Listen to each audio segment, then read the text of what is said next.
अगर ये सब लोग यहाँ पर मेरे साथ हैं तो ऊपर जिन्हें मैं कॉफी देकर आई हूँ वो कौन है? और अगर वो मेरे दोस्त है तो ये कौन है? अरे तुम इतना धीरे धीरे क्यों चल रही हो? थोड़ी जल्दी चलो यार। हाँ। टीना अपने दोस्तों के साथ ऊपर आई तो उसने देखा कि ऊपर कोई नहीं है, लेकिन अपने दोस्तों को जो वो कॉफी देकर गई थी उसके कप वहीं पर रखे थे। अरे टीना, कोई और भी आया क्या? तुमने ये कॉफी किसके लिए रखी है?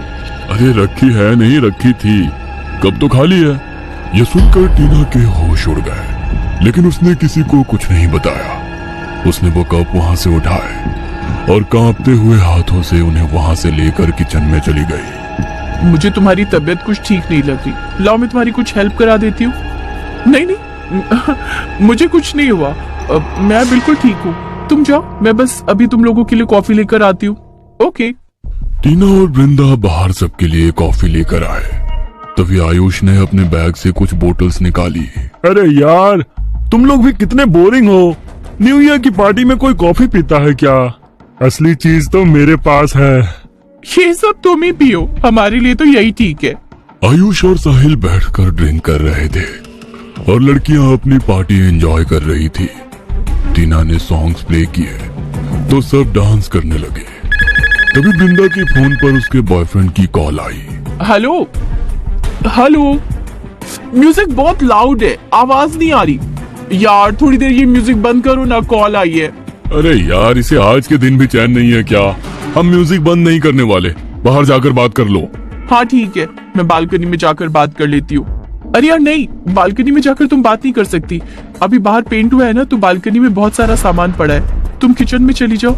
वृंदा बात करने के लिए किचन में गई तो वहां पर भी उससे ठीक से आवाज नहीं आ रही थी, तो वो बिना किसी को बोले छत पर बात करने के लिए चली गई। अच्छा चलो ठीक है, मम्मी से बात कर लूंगी। अच्छा चलो, अब मैं फोन रखती हूँ, बहुत देर से ऊपर ही हूँ। अगर नहीं गई तो सब बोलेंगे पार्टी में आई क्यों थी।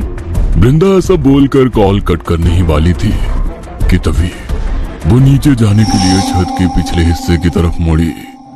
सामने ही मोक्ष द्वार था। वृंदा को लगा जैसे कोई उसे वहां से घूर कर देख रहा है।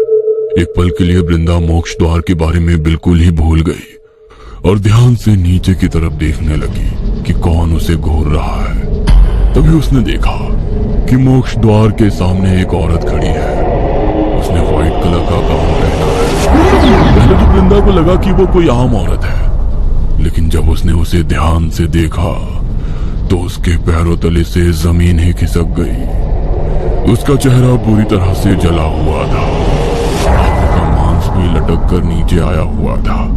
वृंदा ने उसके पैरों की तरफ देखा तो वो उल्टी तरफ मुड़े हुए थे।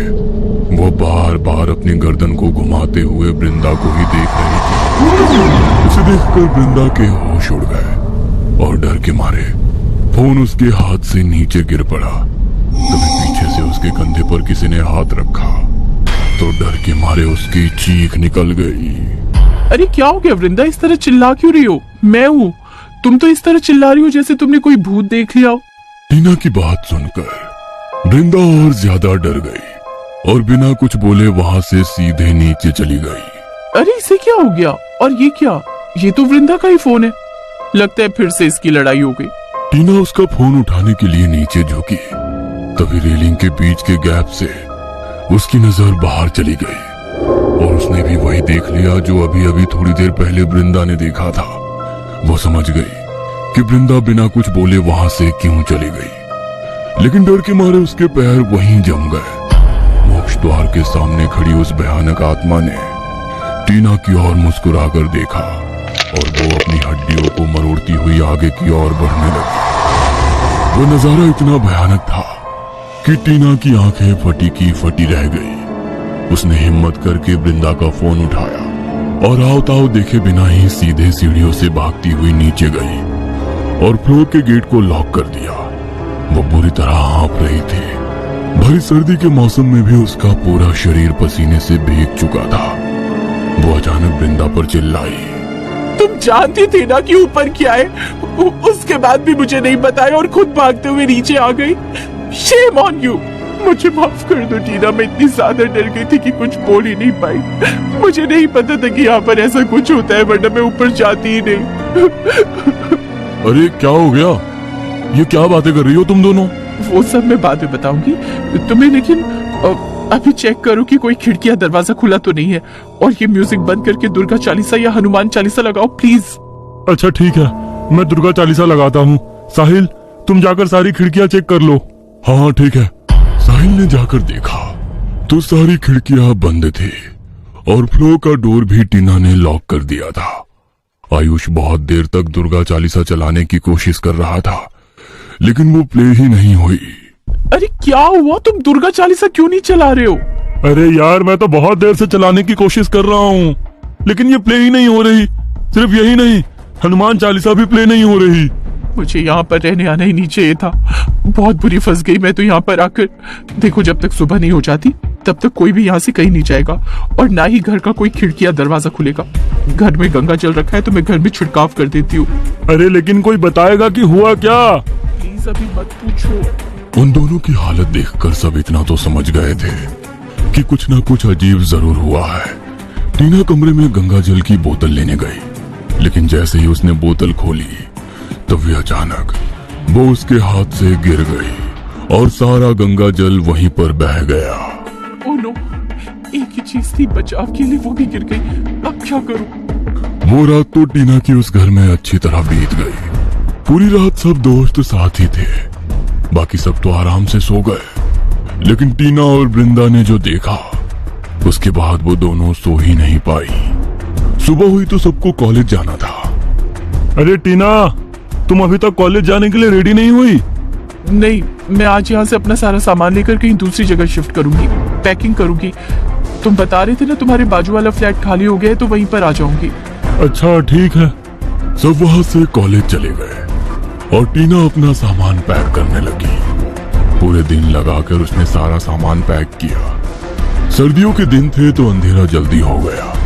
टीना अपना सामान पैक करके वहां से निकल ही रही थी कि तभी उसे बालकनी से वही पायलों की छन छन सुनाई दी। उसकी हिम्मत नहीं थी कि वो पीछे मुड़कर देखे, लेकिन इससे पहले कि वो अपनी नजरें पीछे घुमाती, वही औरत जिसे उसने और वृंदा ने कल रात देखा था उसके सामने आकर खड़ी हो गई और अपनी गर्दन को उसी तरह से घुमाने लगी और टीना को देखकर भयानक तरीके से मुस्कुराई।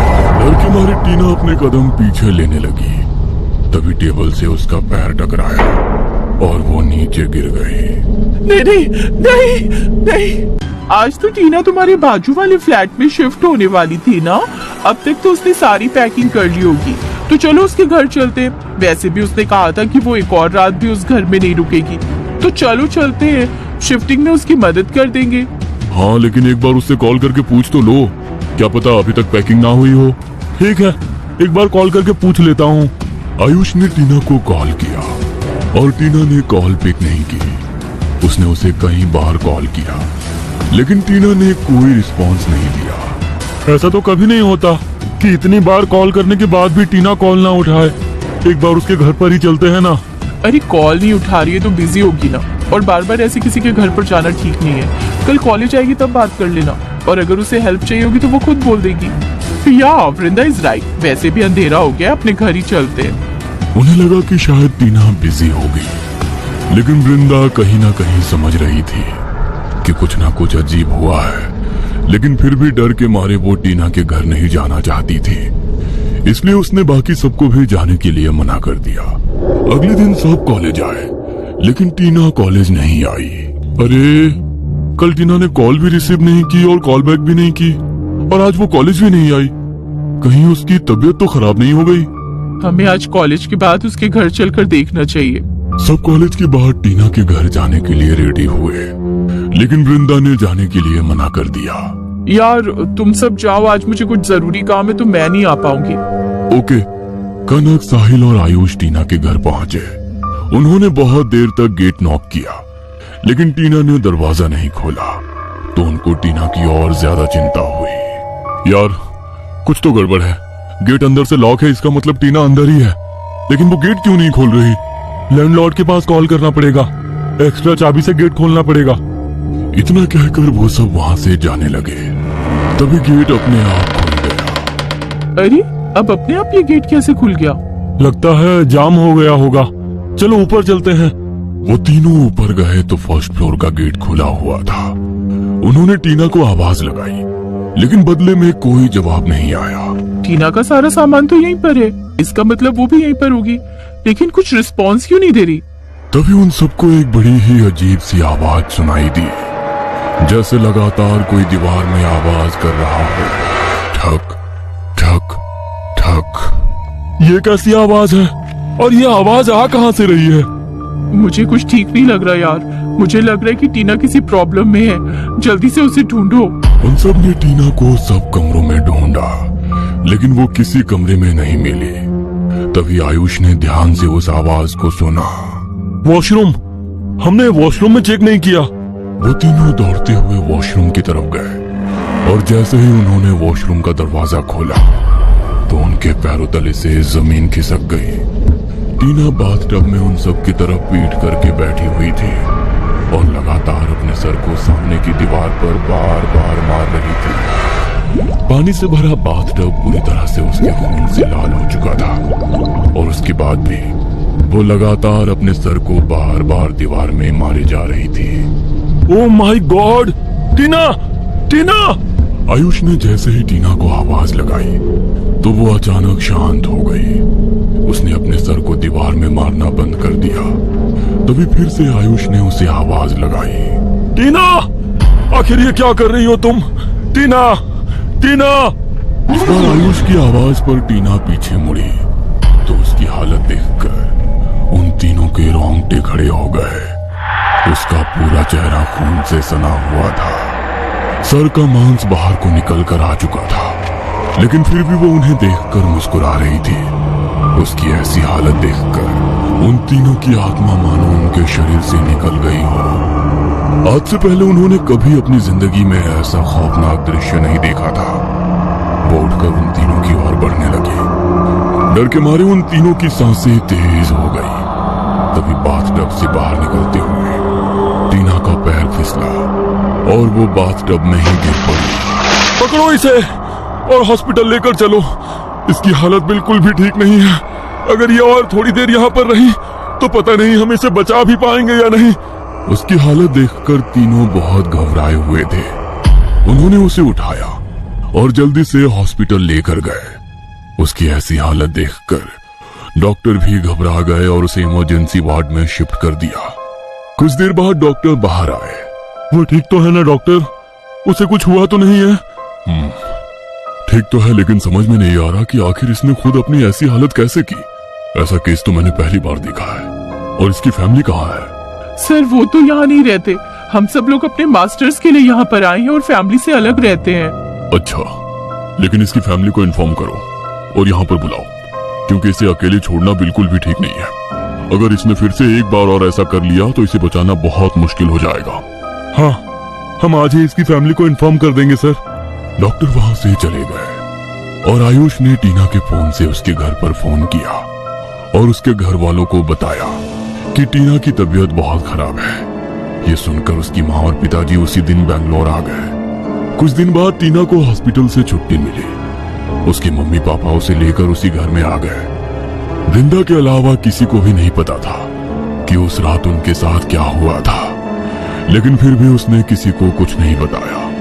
घर में कुछ दिन बीते। टीना की माँ को उसका बर्ताव बहुत अजीब लगा। टीना कभी भी गुमसुम और सहमी सहमी सी नहीं रहती थी, लेकिन जब से उसके मम्मी पापा उसे अस्पताल से घर लेकर आए थे, वो किसी से कुछ बात ही नहीं कर रही थी। बस शाम होते ही अपनी बालकनी में बैठ जाती और मोक्ष द्वार को देखती रहती। उसकी ऐसी आदत उसके मम्मी पापा को भी बहुत अजीब लगी। मुझे मेरी बच्ची की हालत कुछ ठीक नहीं लग रही। मुझे वो सामान्य बीमारी नहीं लगती। ऐसा लगता है मेरी बच्ची पर कोई ऊपरी साया है। देखिए तो कैसे शाम होते ही बाहर बैठकर बस मोक्ष द्वार की तरफ देखती रहती है। निर्मला, डॉक्टर ने बताया था कि उसके सर पर चोट लगी है, तो थोड़े दिन वो ऐसा बर्ताव करेगी। तुम औरतों को हर बात में ये भूत प्रेत और झाड़ फूक ही नजर आता है क्या? चलो अंदर चलकर सो जाओ। राकेश ने निर्मला की बात टाल दी।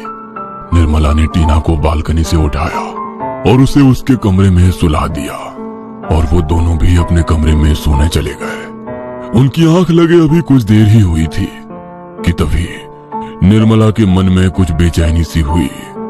उसे किसी अनहोनी का अंदेशा हो रहा था।